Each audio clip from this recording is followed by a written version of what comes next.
Hello, everybody, and welcome back to the Waiting All Day for Sunday Night podcast. It is Friday, June 20th, 2025, as we record this, Monday, June 23rd, 2025. As you listen to this or watch this, he is Chase Younts at YountsChase32 on Twitter. I'm Alex Frank at Frankie_Natty. And Chase, we are in our music era. We are in our Journey 50th anniversary tour. We are in Carrie Underwood, Waiting All Day for Sunday Night era.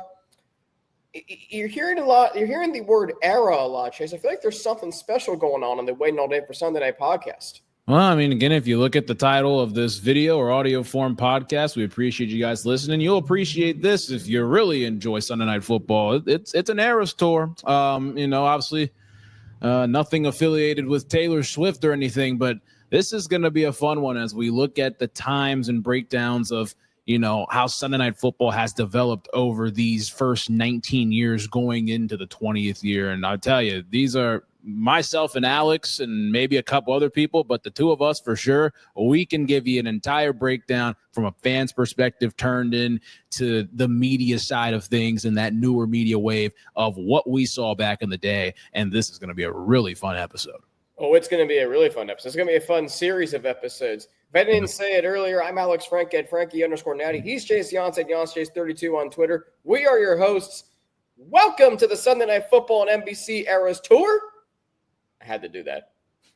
Just like Taylor Swift did. Okay. Let's go all the way back to when NBC acquired the Sunday Night Football package and got back into the NFL broadcasting game. And boy, have they taken off since then.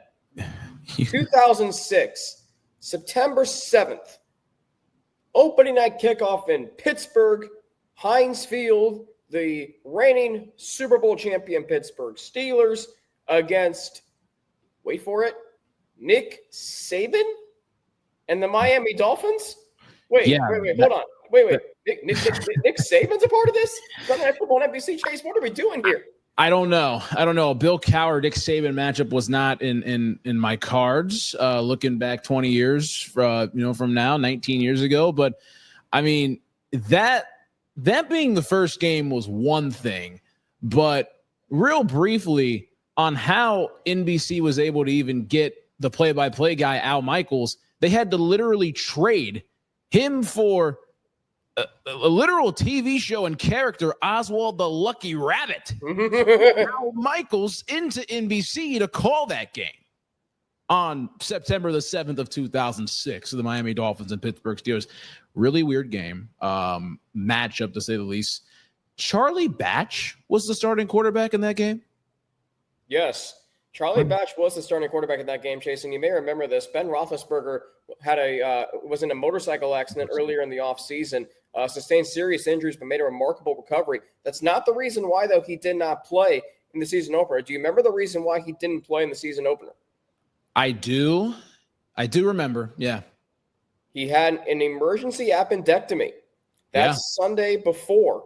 So Charlie Batch got the start, played well, and let's not forget that the Dolphins led 17-14 midway through the fourth quarter in that game, and then Heath Miller broke loose an 87-yard touchdown.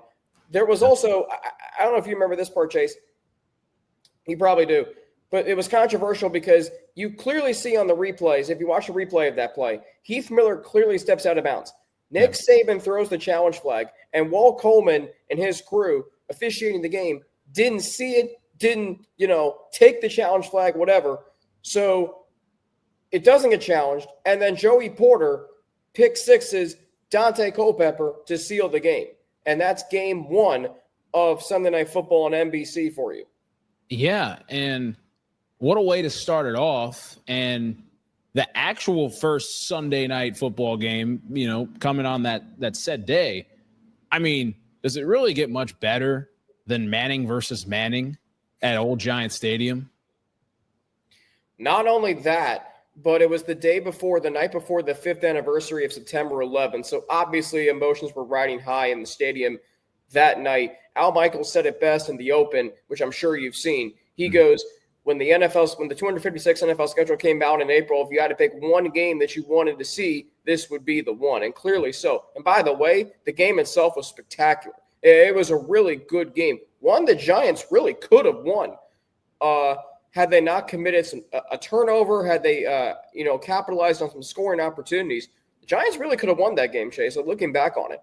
Oh, they definitely could have. The Colts were the better team. Let's just say that. Both of them made the playoffs. The Colts ended up winning the Super Bowl, and both of them were coming off of winning their division the previous year. And this was such a big matchup. But, yeah, the Giants had so many opportunities to try to win this game. The Colts ended up winning 26-21. But that would have been a huge win for New York, especially for Eli Manning being the younger brother, to say, hey, I beat Peyton on the big-time national stage in week 1. Let's ride this wave forward. And they maybe could have finished with a better season. They would have finished with a better season if everything played out the way it would have. 9-7, a little bit of different stuff in the scenarios of standings. But again, the Giants missed a lot of opportunities in that one. And the Colts, they obviously started off that season great and ended the season in the best fashion possible for an NFL team to have. Both teams started off that season really well. In fact, the Colts were 9-0. The Giants were 6-2. Yeah, the Giants were 6-2. Remember, they had and by the way, part of what makes Sunday Night Football on NBC so great, you can picture it like Mariano Rivera, right? The greatest closer in MLB history. So Sunday Night Football on NBC is the closer for, Sundays in the NFL, Star Spangled Sundays. Yep. Chase, you know what a great closer needs? A setup man. He needs a setup man. And that's where the 4:15, it used to be 4:15, now 4:25, America's Game of the Week on Fox, the NFL and CBS games. So the Giants played a game in Seattle that was an America's Game of the Week, and they were getting crushed 42-3. They scored the last 27 points in that game. They won 5 in a row after that. Yeah. They were humming along. And then you think about this game, I wrote this in my notes, the Giants in their first 2 drives, a turnover on downs and missed field goal, and the game was a 5-point game at the end. Yeah, it's wild to think about. And I think the interesting thing about Sunday Night Football as a whole, obviously they started off with a unique matchup and a great matchup when it came to the brothers being quarterbacks and everything else. And I think the weirdest thing and most unique thing about 2006 was that it was a new time for the NFL with all of this movement going around. Obviously, CBS and Fox still stayed the mainstays for, the NFC and the AFC respectively for their TV rights deals and everything. But ABC, Monday Night Football, went over to ESPN. It changed broadcasters. Mike Tirico got his chance to be the main guy. And obviously now Michaels comes over to NBC, and so does John Madden. And a lot of the people over from ABC made that move to NBC. So that was definitely something that was big. But if you remember, after the first 9 weeks of the regular season, there were no scheduled Sunday Night Football games the rest of the way. Like, they had to flex every single game going in the second half of the season. So you saw a lot of these teams play 3, maybe 4 times, i.e. the Denver Broncos, who played 3 home SNF games that season. And it was 2006 was definitely a way different time with the amount of regulations the NFL has nowadays going into 2025 when it comes to scheduling, Alex. It was a way different time. And also, not to mention that James Brown makes the move from Fox to CBS in the NFL today. Yeah. So you had that. And then you think about Frank and and Drew Esikoff going over from ABC. They went with Alan John. Andrea Kramer becomes their sideline reporter. I mean, it was like there were so many changes. Roger Goodell becomes the commissioner, replacing the outgoing Paul Tagliabue. So 2006 was like the start of a new era in the NFL. CBS got new graphics packages, new score bugs on their TV. I think Fox did too. So, and then I honestly didn't really remember Sunday Night Football not having scheduled games after Week 9. By the way, Week 9 was Colts Patriots. The first of. By the way, SNF on NBC had 3 Manning Brady matchups in the first 4 seasons, and we'll talk about 2 of them on this show. Yeah. So I mentioned the Giants started 6-2, and the first flex game or like, I mean, hey, this is like college football sometimes and how they schedule games, Chase. You know that. Really? You go to week 10. This was on my 8th birthday, by the way, which we don't have to talk about the Bengals game that occurred that day if you don't want to, but let's not do that.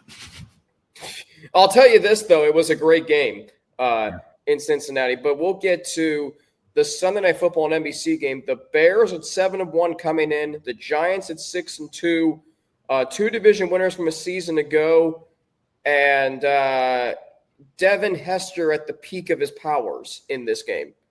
Yes, the peak of his powers, but being a rookie as well. I mean, talking about a rookie taking the league by storm. There was also a rookie that took the league by storm in Pixar named Lightning McQueen, and that's kind of how I see Devin Hester taking it back in 2006. He had that huge play off a missed field goal and took it back for a touchdown, and I think it just led everybody around America and outside of America watching that game like, oh my gosh, who is this guy? They all knew his name after that and somewhat before.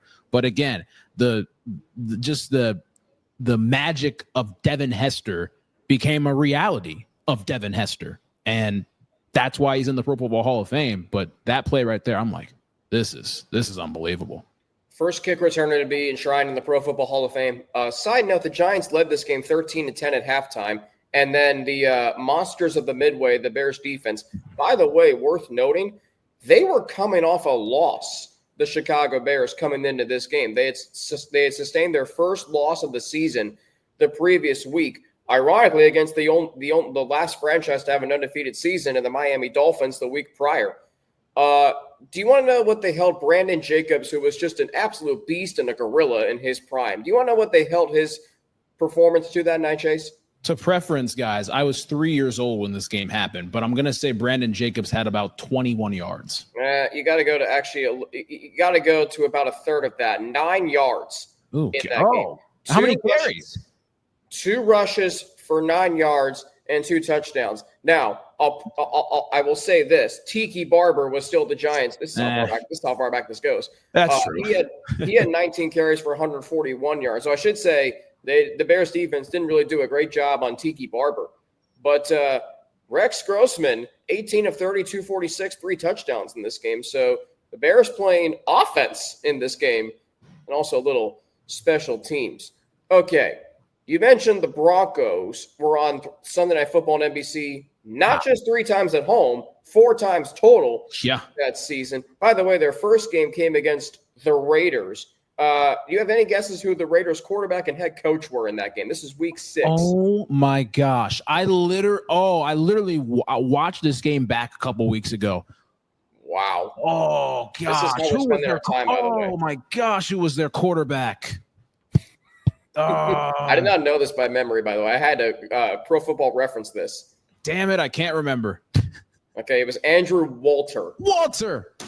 That's number 16, Andrew Walter. Yeah. By the way, the head coaching matchup in that game, Art Shell versus Mike Shanahan. Not bad. Oh, my God. That's a great matchup. Don't get me wrong. You think you're throwing it back to 1989, but I mean, wow. That is crazy. You do know that Taylor Swift was born in 1989. You know what? I didn't even mean to say that, but you did not just do that intentionally. I really didn't. It's all natural stuff. 06 of the year. By the way, this is the most free-flowing show. I didn't even finish my notes, and Chase knows that I have a lot of notes already for the show. Anyway, the 2 games the Broncos played after Week 9 on Sunday Night Football on NBC were great games. Let's get that straight. Great games. They were awesome games because you got that Chargers game that was the week after the big time Bengals game. But then, I mean, that was here's the thing. I will get into more of like the like Football Night in America and everything else in the production of SNF. But I still remember Al's doing his setting up Pink for Sunday Night Football. And I just see Champ Bailey. I've been waiting all day for this. And then it cuts to the wait is over. And it goes right there.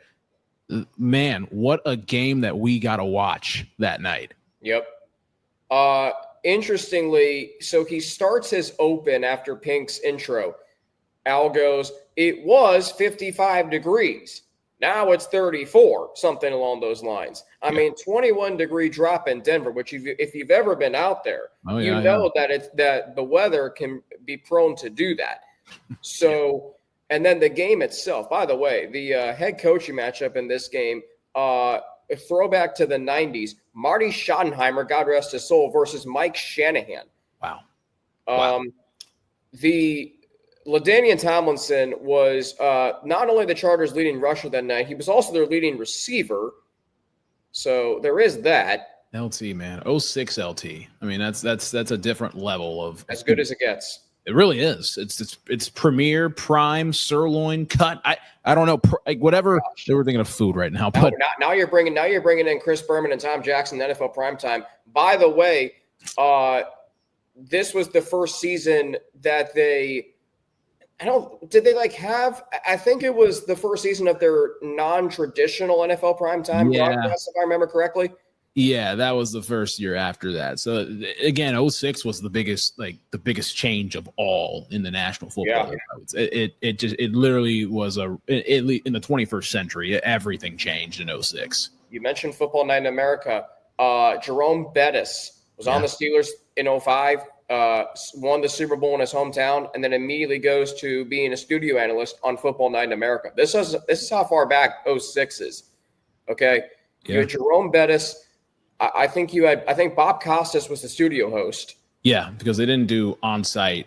They didn't do on-site stuff until I believe it was Chris Collinsworth was in the studio. Collinsworth, CC was in there, and then Sterling Sharp. People don't talk about that a whole lot. The fact that Shannon and Sterling, brothers, they both were on pregame shows like at the same time, which is interesting. You think about it, they're both very well known pass catchers and all that stuff. So it is, that's a crew right there.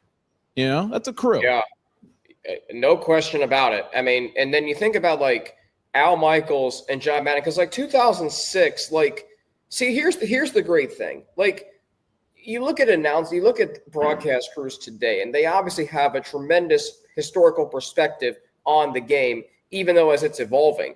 But the NFL in 2006, like, you go through the box scores of these games, you go through the box scores of the Bengals games, or featured America's Game of the Week or CBS games. Like, football hadn't evolved that much in 2006. Like, that, it was just at that point where premier quarterbacks like Peyton Manning and Tom Brady and Big Ben and Drew Brees, his first season in New Orleans. Yeah. Speaking of which, did Drew Brees ball out in Week 14 on Sunday Night Football on NBC, Chase? Oh, big time. And that was the Saints were already good, and I think they were looking for that big test to see, is this team legit? And they kept checking off the boxes as the season went on. There were some games where, obviously a little setback here and there, but they kept checking off the boxes. But that was the biggest moment right there, especially for Drew Brees being from Texas and coming back to Texas Stadium. Believe he went to Plano High School. Westlake High School. Plano. I was thinking of Plano from back in the day, plus Plano, the different story, but he did go to Westlake. That's right. But I'll say this, though. As did a lot of great athletes. A lot of great athletes went to Westlake. But, man, I mean, the Saints went in there, balled out, and also not to mention that Tony Romo was on the other side, and he was up and coming at that time, fourth-year quarterback for the Cowboys. Finally got a chance to really start for this team, and that was a fun matchup between both nines. Yeah, both number nines. By the way, he did go to Westlake High School, Drew Brees, just to confirm. Yes. Tony Romo, if I remember correctly, he made his first start of his career on Monday Night Football in Week 7 of that season. And here's the other thing, too. 06 through 08, there was 1 week in the regular season where Sunday Night Football on NBC did not have a scheduled game. They did not have a game during the World Series. And then the NFL was like, what are we doing here? Let's flex our muscle here, guys. Come on now. So Romo makes his second start on Sunday Night Football on NBC in Carolina in Week 8. How about that for a matchup? By the way, I'm surprised you didn't go this route, Chase, knowing your history and your head coaches. The head coaching matchup in this Saints-Cowboys game, mentor versus protege. Sean Payton versus Bill Parcells. It doesn't get any better than that. It really doesn't. I mean, you mentioned that head coach matchup. The other two matchups that the Broncos had on Sunday Night Football, you had literally Mike Shanahan versus Bill Belichick in week 3. And then you go into December, you had Mike Holmgren versus Mike Shanahan. I mean, we had some really big-time coaching matchups, in 2006 on SNF as they were trying to figure out the pieces and how they wanted to lay things down and build that foundation, which set up 2007 really nicely. No question about that. So rounding out 06, Chiefs Chargers in week 15, obviously very sad circumstances. Lamar Hunt had passed away the week leading up to the game. LT went nuclear that night. He had 199 yards and 2 touchdowns and only 25 carries. You had a Christmas afternoon game, Eagles, Cowboys. By the way, the Cowboys were 8-4 going into that Saints game. They lost 3 of their next 4 games. If they had beaten the Eagles, they would have won their division. Instead, they didn't. And, we all know what that led to. Sunday Night Football on NBC, the final broadcast that season, game number 19 in its history. Chase, have you ever seen a playoff game with a more crazy and unexpected ending than the one between the Cowboys and the Seahawks? It's up there. Jordan Babineau. That's all I got to say. It's why you play through the whistle. Exactly. I mean, just the circumstances of how short that field goal was, 1-point game, that little time left, bobbled the snap, and the fact that Tony Romo, being the starting quarterback, also being the holder in that situation, as he had been, for years, that the operation didn't change. But then you start to look at, why is your starting quarterback the holder? And I'm not going to say this is what started it, but you started to see a lot of punters and everyone else turn into your holder instead of having your quarterback be your holder. You know what else I wonder? 4th and 1 from the 2. I wonder how many teams would go for it in that situation. Oh, today? In today's game.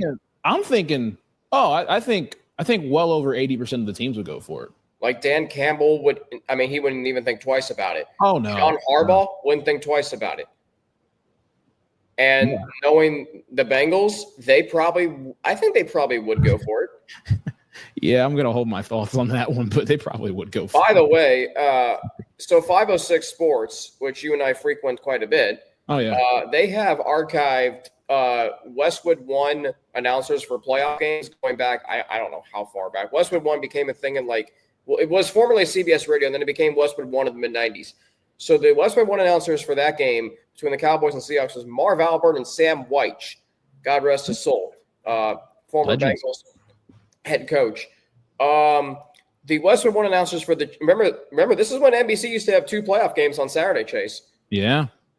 So the TV announcers for Chiefs Colts. And by the way, if the Bengals had gotten in the playoffs, they would have been playing the Colts. So it was Tom Hammond, Chris Collinsworth, and Bob Newmeyer for Chiefs Colts. Westwood One was Dick Enberg and another former Bengal, Bob Trumpy. You're noticing a theme here with former Bengals becoming announcers. Might be reserved for something down the road. All right. We don't have to talk about the 06 Bengals if you don't want to, because we really don't have to mention the Bengals at all on this. We're both Bengals fans, but man, this was not a time. If you're a Bengals fan and you watched Sunday Night Football, they appeared once and lost 24-10 to the Steelers. I remember the 06 season, and that season cemented what it was like to be a Bengals fan from January 8th of 2006 through January 15th of 2022. Pretty much, Okay. Now, here's what we can talk about. So, again, we mentioned setups with NFL on Fox and NFL on CBS. Is there any featured game to you, Chase, that stands out from the 06 season? Are we just talking about SNF, or are we talking about? This is the NFL on Fox and NFL on CBS, and this is what makes Sunday Football on NBC so great. Dude, Chase, continue. My fault. No, you're okay. So here's what makes Sunday Night Football on NBC so great. It's the fact that you have these big audiences from the 4:15 games at the time, now 4:25, and then most of them are going to watch Sunday Night Football on NBC. That's what makes it so great. And the thing is, like, you can say, well, why is NBC or CBS or Fox promoting other networks? They're promoting the NFL. Yeah, exactly. This is the NFL we're talking about here. Mm-hmm. This is why all the networks have a mutual respect for each other. It's why the Super Bowl rotates networks, for crying out loud. Okay. Yeah, that's the big thing there. By the way, Chase, it's okay because I know your SNF on NBC streak started on December 21st, 2008. Yep. So it's okay if you don't remember these America's Game of the Week and NFL and CBS featured games. Go ahead. I will say this, though. I think the biggest one that everybody was looking forward to was in week 4 of 2006 on Fox between the Dallas Cowboys and Philadelphia Eagles when Terrell Owens made his comeback. I think that was, think about it, it was the first day of October 1st. We turn into true football season, and we've got T.O. out there in a Cowboys uniform coming back to Philly. T.O. in his own right is a polarizing, legendary wide receiver, and the Philadelphia fans, let alone Eagles fans, are the most passionate, craziest adjectives about them. So you have those two clashes meeting with each other. Oh my God. I remember watching that game. And do you remember how that game ended? Well, 3-year-old Chase was probably sucking his thumb, but tell me. Well, it ended on a 100-yard pick six. Crazy. By Eagles cornerback Lito Shepherd. It was 31-24. Dallas was driving, and then Drew Bledsoe throws a pick six to Shepherd. Eagles win the game. There is a great NFL Films Game of the Week with the late, great Steve Sable. Yep. Doing the open and the close, and then Scott Graham doing the narration throughout the show. Needless to say, I mean, first Sunday in October, as you said, late afternoon game, and Terrell Owens coming back. I mean, that. Woo, okay. Crazy. Other games of the week that I remember from 2006, you had the Bears and the Patriots meet in week 12. That was America's Game of the Week. Week 14 NFL on CBS, you had LaDainian Tomlinson setting the record for touchdowns in a season, rushing touchdowns, that is. Chargers whitewashed Denver 48-20. And then the playoffs, obviously, I mean, who could forget the AFC Championship game that year between the Patriots and the Colts, Manning finally breaking through, and the Colts' big comeback in the second half, tied with the Bengals Chiefs from 21 in the AFC Championship, largest comeback in conference championship history. But now we move to 2007. Out goes Pink, in comes Faith Hill.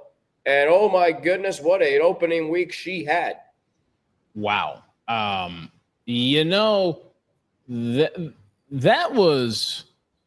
That opening weekend was crazy because think about this. Nowadays, when the opening night game happens, they don't do the SNF theme anymore for the opening night games. But that night they did.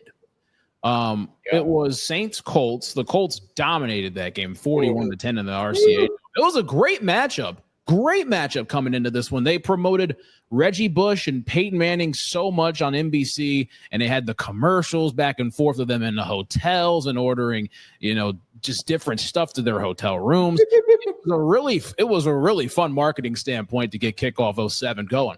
But that was fun. But again, they had the SNF theme for Faith Hill twice in the same weekend, which never happens because then you had the Cowboys and Giants game on Sunday night, which was a really good one to say the least. That was a great game. Combined 80 points between the two. I had forgotten how great that game was. Over 900 combined yards of offense. Eli Manning 28-41 for 312, 4 touchdowns. He did throw a pick. Plexico Burress 8 for 144, 3 touchdowns. And then Tony Romo, 15 of 24, 345, 4 touchdowns. I mean, good Lord. Okay, now I was telling you this last week as we go to week 2. There was a Sports Illustrated. Remember when you used to get Sports Illustrated in the mail? And I remember. What times those were? Okay, so the week leading up to the Week 2 game between the Chargers and Patriots. So Randy Moss is on the cover of Sports Illustrated because he went absolutely nuclear against the Jets in his first game with the Patriots and the famous Spygate scandal. By the way, I should say that the Spygate scandal dominated the headlines for this game. But anyway, we go to Randy Moss on the cover of Sports Illustrated, and the cover says, the Patriots send a scary message to the NFL. Oh, did they ever? And that message would only get more scary as we approached Halloween. In the bottom left corner, Chase, there was a like a diagonal banner that said, the San Diego Chargers, for real, for sure. Yeah, okay. Tell us what happened on Sunday Night Football on NBC a few days later. Well, a couple of days later, the Patriots started their undefeated season journey with a 38-14 win, getting themselves a 2-0, and nobody really being able to stop them at all that season until the last game of the year. But we saw the Patriots actually quite a bit on NBC, and there's a couple other games that really caught the interest of us down the schedule, but we'll talk about that in a second. Okay. The line on this game, the Vegas line on this game was Patriots -3.5. Yeah, okay. That line was crushed in the first quarter. Tom Brady, 25 of 31, 279, 3 touchdowns. Randy Moss, 8 for 105, 2 touchdowns. And you know what the scary thing about this is? When I looked at the box score of this game, I forgot Wes Welker was also on this Patriots team. He used to be a former Charger, believe it or not, but I did not know that. Yeah, it's another story. But you know who else used to be a former Charger and is now a FNIA analyst? Oh, I think we know a guy who played for both teams, actually. Yes, and his son is currently on the University of Cincinnati football team. Yeah, I think the guy might be named Rodney Harrison. But yeah. A little before his. Okay, so you mentioned the Patriots, and you can go through, by the way, you know what was interesting going through these games? Week 5 Bears-Packers was the first SNF on NBC game at Lambeau Field. It took until the 25th game in this franchise to get to Lambeau Field. Just think about that for a minute. Yeah, I mean, 05 wasn't the best of the years for Green Bay, and then 06 was – I mean, they got to a Bears-Packers game week 17, which what everyone thought would be Brett Favre's last game. But I think we all did. Then they found the way to get back. They're like, you know what? We'll go – we got to get a chance to go see Brett Favre play a game at Lambeau Field on SNF, which – I believe was the only one they got to for Brett playing a home SNF game at Lambeau. You're right. It was. Now, before we get to the Patriots again, can we talk about the Colts-Chargers game in Week 10? Oh, my God.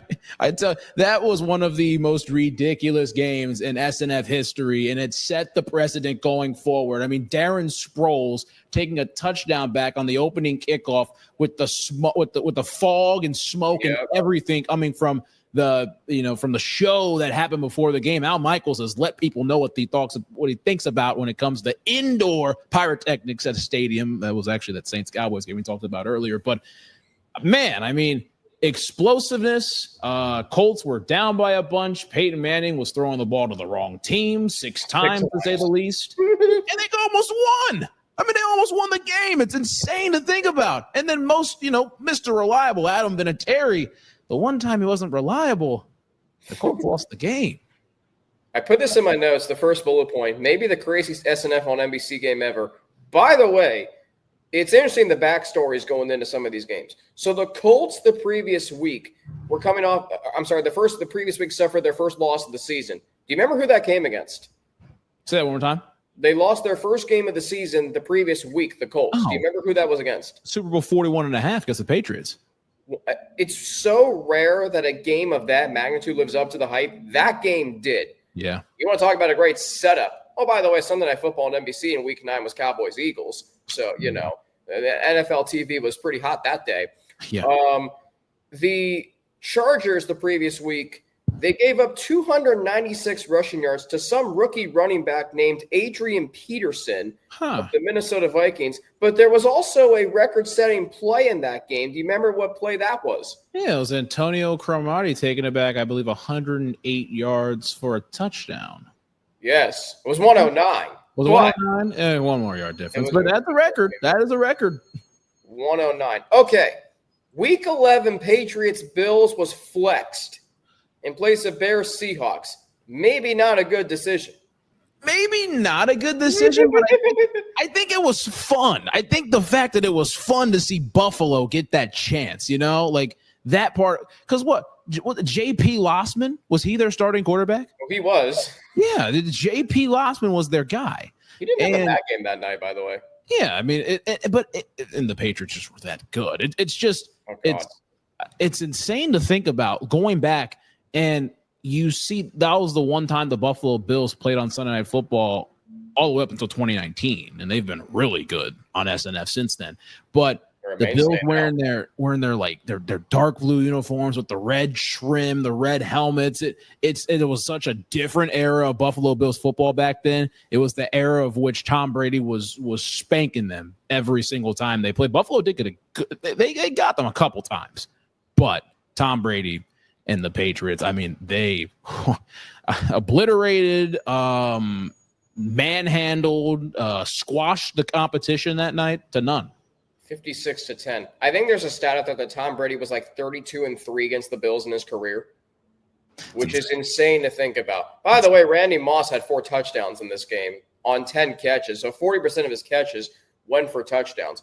But where there was dominance one week was a very close call the next week. They call this one the Sunday Night Scare. The Philadelphia Eagles and the New England Patriots. What a game nobody expected out of this one. And it was saved, I believe, Asante Samuel had to save this one in the end zone late in the game. Well, not only that, but Gene Steratore officiated this game. So, we should have known something crazy was going to happen. Yeah. By the way, the Eagles quarterback in this game is A.J. Feely. What if I told you A.J. Feely had beaten Tom Brady in prime time before this game? I'm trying to think of Miami. Yes. 04? Yes, when the Dolphins wore their orange uniforms. Oh, my God. Monday Night Football. I need tested. How about that? That's crazy. Tom Brady threw 54 passes in this game. Andy Reid versus Bill Belichick. Not the first time you'd see this head coaching matchup on Sunday Night Football on NBC. So I think, was that the only other time the Patriots were on SNF on NBC? It wasn't the last time they were on NBC. Chase, you may remember this. Do you remember the final game of the regular season between the Patriots and the Giants? Yeah. It was originally scheduled as an NFL Network game. But because of the stakes of that game and the Patriots going for the undefeated season, that CBS and NBC both broadcasted the game using the feed from NFL Network. Wow. It doesn't count as an SNF on NBC game. But what it does count as is it counts as a game that all of us got to see, and we'd see again a few weeks later, if you recall.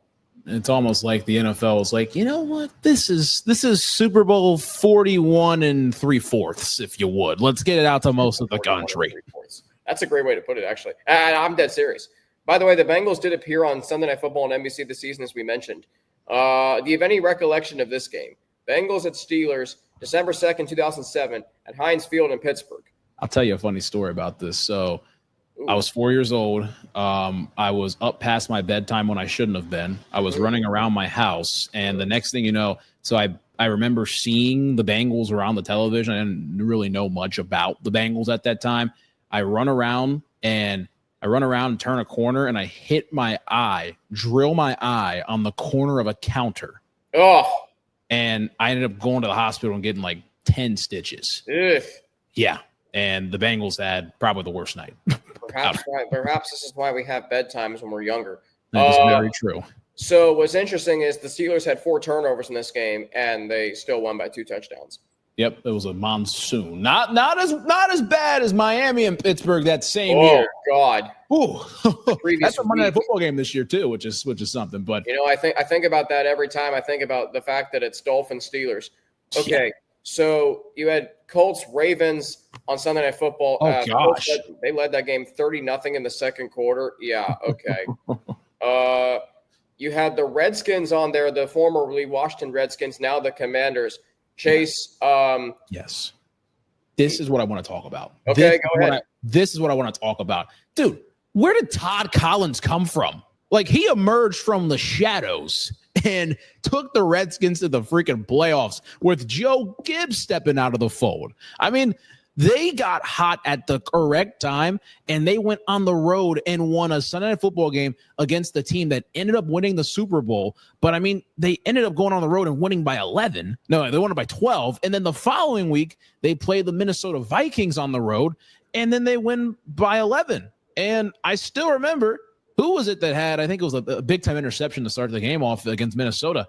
And then Fred Smoot? I mean, yes. He was making big plays back then for Washington. But this Redskins team was really fueled, I know, after when Sean Taylor passed away about a month before. And, I mean, that was an awful situation. But the Redskins, they really rallied as a unit. And to see them make the playoffs and play with that much fire, aggression, and just passion was really cool to see. You've mentioned it before, Alex. When Washington is good, the NFL's a better place. When Denver is good, the NFL's a better place. No question about it. And we'll see them on Sunday Night Football on NBC Week 13 this season on November 30th. So it's funny you mentioned Todd Collins. The week prior against the Giants, and I remember the wind was so awful in this game. Todd Collins was 8 for 25 for 166. And against Minnesota, he was 22 of 29 for 254 and 2 touchdowns. Worth noting that game, though, against Minnesota was played in the Metrodome. Here's the crazy thing. If Minnesota wins that game, they're in. If Washington had to win, and they did. Now, here's the other, by the way, Tavares Jackson started for the Vikings in that game. God rest his soul. I mean, such a tragic loss. Yeah. Premature. The Redskins then played the Seahawks on Wild Card Weekend on NBC. Tom Hammond, Chris Collinsworth, Bob Newmeyer on the call. Did you know they led that game in the fourth quarter? Wild to think. And then the Seahawks had 2 pick sixes to seal the game. But the last Sunday Night Football on NBC game that season, game number 38. Chase, I was running in Covington, Kentucky recently, and I texted you this. So there's a corner in Covington on the corner of 4th and Garrard. And maybe they should call this famous play 4th and Garrard. I think they should. Big time play. Big time play indeed. Okay, let's go to 2008. First Super Bowl season was Sunday Night Football on NBC, Chase. And by the way, Faith Hill had an open for the Super Bowl that year. She did. It was a heck of an open, to say the least. But, I mean. I watched it yesterday. I couldn't believe how good it was. Oh, it was awesome. And, this is the second year in a row for the opening weekend that they decided to go Manning Brothers again, which was big. They had a commercial, "I Can Do Anything Better Than You," with the Manning Brothers. I remember this. This was fun. And they had Redskins Giants. Remember, that game got moved up to 7:00 on that Thursday. I do remember this. Yeah, I believe it was. It was one of the. It was probably some political party. I don't remember which one. I can't remember. It was the 2008 presidential race. Obviously, it was between Barack Obama, who won, against John McCain, God rest his soul.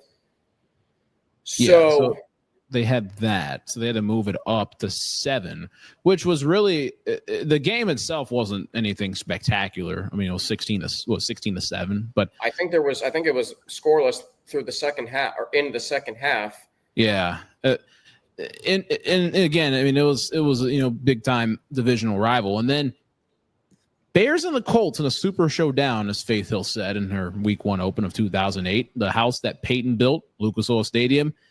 Bears got their revenge as much as they could have, 29-17. So that was something. The Colts were a 10-point favorite. It was the first regular season game at Lucas Oil Stadium. How about that? Yeah. And okay. Before you mention anything, are you, maybe we're on the same wavelength though? Well, I think the same wavelength and the same wind gusts. Yes. Good Lord. You're good. Okay. So I remember this day. You probably do too. Yeah. Okay. September 14th, 2008. So the Bengals played at 1:00 against the Titans. And the wind was awful. I'm pretty sure an offensive lineman fell over. It was that powerful. Okay? Wow. And don't say it's because the Bengals were terrible that year. I know they were last in scoring in yards per game. Yeah, whatever. Okay. What I remember then was the Steelers played the Browns, but I couldn't watch the game because the power got knocked out. You go up to Cleveland, okay? Hurricane Ike winds, remnants, whatever you have. And then Al Michaels appropriately said, we go down to Andrea Kramer for the first time, and she's braving the elements, something like that. Yep. Oh, yeah. That was – and the game itself was about as low scoring as that Giants and Redskins game earlier. I mean, it was 10-6. It was one touchdown. I mean, Browns played back-to-back home games against, obviously against two very tough opponents, and the Cowboys and Steelers lost both of those games. The ultimate litmus test. It definitely was. But wow, that passed well, to say the least. They scored 16 combined points. By the way, we go to week 3, and I got to mention a historical reference here. So this game between the Cowboys and the Packers on September 21st, 2008, that game was up against the last regular season game at the old Yankee Stadium. Yeah. So on this night, you had that in the Bronx against the Orioles, which is significant because they call the old Yankee Stadium the house that Ruth built, and Babe Ruth was born in Baltimore. Yeah. Okay. And then you had Cowboys-Packers, a classic rivalry at Lambeau Field, America's team at the holy grail of NFL stadiums. Not a bad night. And they say that you remember the 21st night of September. Needless to say, we do. Oh, we all do. You could put it in song form. But, I mean, you had that matchup. Wow. I mean, you had the first time that Romo and Rodgers started against each other. They played against each other before, but started against each other. Cowboys came out on top. Okay, let's move to week 7, the 46th game in the franchise, and the debut of one Chris Collinsworth in the booth. Yeah. The site of Super Bowl 43, which ended up being a great one. Oh. And you had Seattle versus Tampa Bay. Believe you had, what was it? Was it Seneca Wallace, I believe, versus Jeff Garcia? It was Jeff Garcia, who had a really good game that night. He did. The Bucks had the Bucks ended up winning that game. But that was the biggest story was Al and Chris. Obviously set up a duo for, such a long time, 13 seasons worth. We've got shows coming up on that. Don't worry.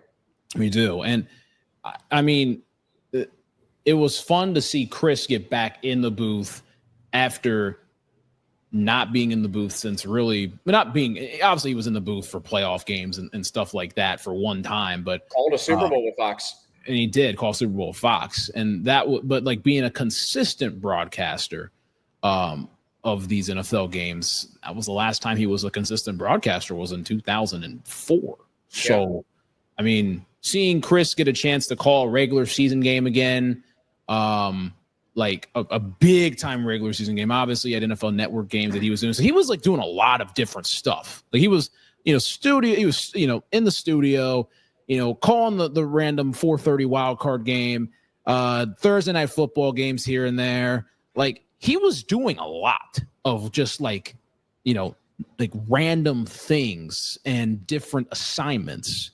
But this really got him into his big time role with NBC after that game and then going forward and then set him up from 2009 to now. Yep. And Al Michaels, like when the camera shot, so when they zoomed out and Collinsworth famous slide in, okay, Al Michaels is like, every 28 years, John Madden gets a scheduled holiday. Yep. So, and there's actually a famous article written by the great Peter King in Sports Illustrated back in 1990, I believe, on John Madden. He rode the Madden Cruiser, or the Madden Bus, as they called it. And the article title was Busman's Holiday. And the article goes like, and you probably remember this from the Madden documentary, All Madden. Yeah. It goes, John Madden, 54, has a job that most everybody would love to have. And I'm like, you think? Yeah, literally. And by the way, we can't discount what Peter King was for Football Night in America. He was a big part of it. Oh, gosh. Huge part of it. You know what? If there's anybody who deserved to retire at the age of 65 and still have all his life ahead of him, it's Peter King. Oh, easily Peter King. Easily. Okay. So we have, continuing, we've got Patriots versus Colts, Matt Castle versus Peyton Manning. Brady was injured that year as he was injured in the first game. This was week 10. This was a Sunday Night Football on NBC Classic back in the day. Giants at Eagles. When those two teams collided on Sunday Night Football on NBC, you knew it was going to be a big game and a good one.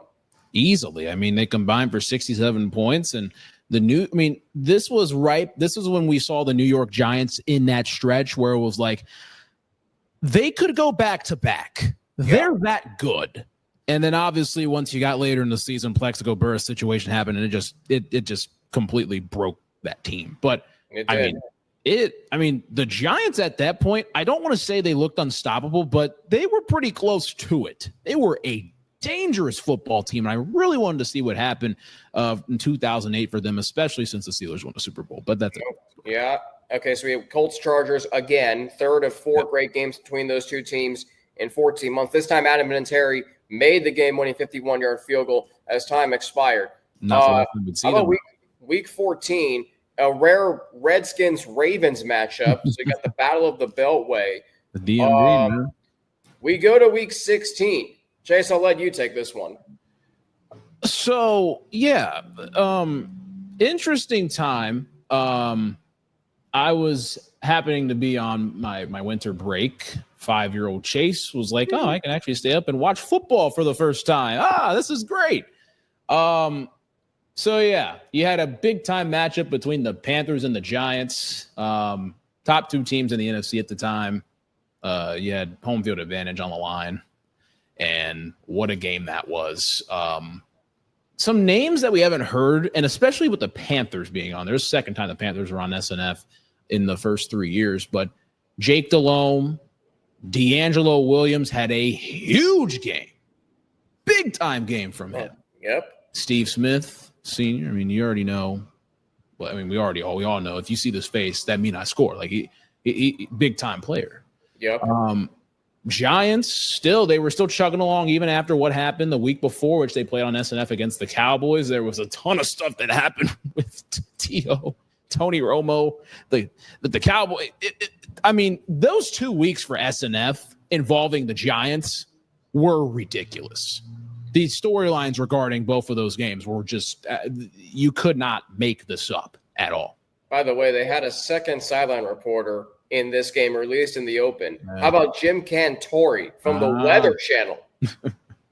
Talk about just again, the innovation of Fred Gaudelli. And then, so the Giants in this game had 301 rushing yards. Derek Ward had 215 yards on 15 carries. That's almost 15 yards per carry.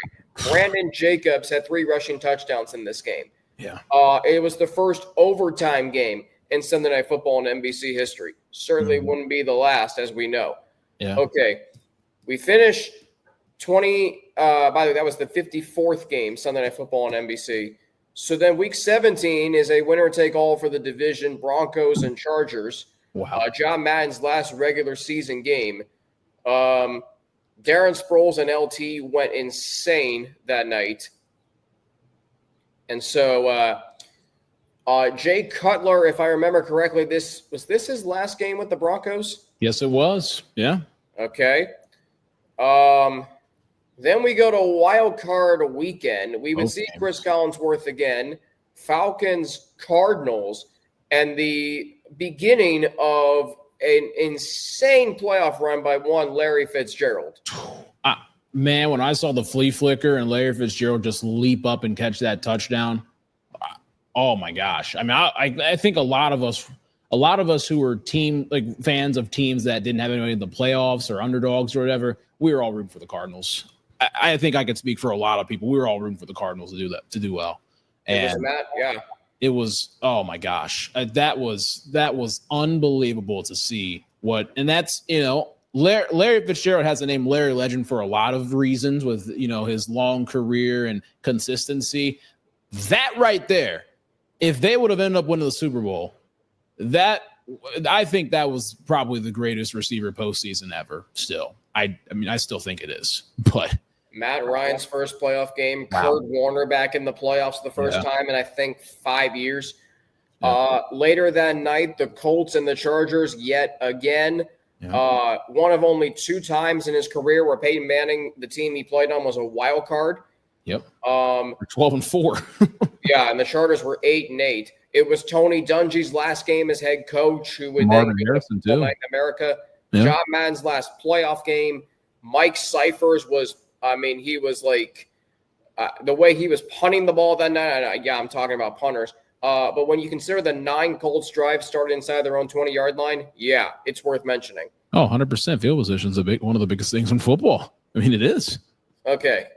And then to round out the 58th game in Sunday Night Football in NBC history, Super Bowl 43. Big one. I mean, there was so much that happened in that game. It's wow. Wow. I always think about this. If James Harrison is tackled anywhere short of the goal line, they don't win the game. They don't win the game. It's crazy to think of how that play. I mean, that play changed the game, the history books, history itself. Yep. The fact that it was James Harrison, who was known for being a controversial and very, aggressive player, being the one to take that back all the way.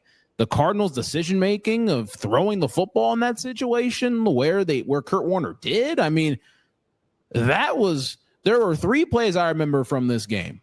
There are only 3 plays. The pick 6, Larry Fitzgerald catching that ball over the middle and taking it, and hearing Al say, Arizona has the lead. And then Santonio Holmes big-time catch in the corner of the end zone. 9 catches, 131 yards, and a touchdown. Alex Flanagan was on the broadcast. She was the other sideline reporter with Andrea Kramer. Yep. This was John Madden's last game. I think it was his 500th game overall in his career. Wow. Marv Albert, Boomer Esiason, John Daiquiri, Mark Malone had the call on Westwood 1. It was Kurt Warner's 3rd Super Bowl. I mean, the box score of this game, the Cardinals dominated the box score of this game. But, I mean, you think about that Steelers defense, okay? James Harrison was Defensive Player of the Year in 2008. His stat line from that season, 16 sacks, 19 quarterback hits, 101 tackles, 17 tackles for loss, 7 forced fumbles, a fumble recovery, 3 passes defended, an interception in the regular season, and then the 100-yard pick 6 in Super Bowl 43. There was a question that Unsportsmanlike, the morning show on ESPN radio, okay? Yep. There was a question, I forget when, but it was, name the best and worst people to be stuck in an elevator with. Best person, I said Peyton Manning. Because, it'd be a good time. Peyton Manning, was always prepared. He probably would, have a way out of there. Worst person, I said James Harrison. And you know why I said James Harrison? Because, and here's the thing. If it's like at an Embassy Suites hotel where you can see the ground floor below you out the glass window, he probably would throw you out. You know what? If that was me and James Harrison, I'd rather jump down rather than get hit by James Harrison. Jeez, I'll take my chance on the fall. There are very few people stronger and more intimidating than James Harrison. Oh, easily. I'll give one Aaron Donald. By the way, when we do our top 20 games in Sunday Night Football and NBC history, Super Bowl 43 will be up there. Oh, easy. No doubt. Okay. So, that's the first 3 seasons. That was fun. That was again, we didn't prepare anything at all. We just talked. I mean, again, if you guys enjoyed this, like, subscribe, comment, share this, listen to this, go back and look at more information, please. I mean, it's really fun. It was a fun time. Oh, we got more stuff coming up in 2009 and 2010, including the birth of the Madden curse. Yeah, boy. Here we go. Yeah. What a time. Well, if that's about all. 2009 to 2010. There are some incredible matchups. Oh, big time. I mean, to get into. That first 3 years leading up to the next time the NBC hosted the Super Bowl between the Patriots and Giants Part 2. Oh, incredible games. And we cannot wait to mention it. With that being said, you got Alex Frank over there, and I'm Chase Younts. We'll see you guys next time on the Waiting All Day for SNF podcast. Eras Tour Part 2 coming up 2009 or about 2011 or 12. That'll be a good one. We'll see you guys.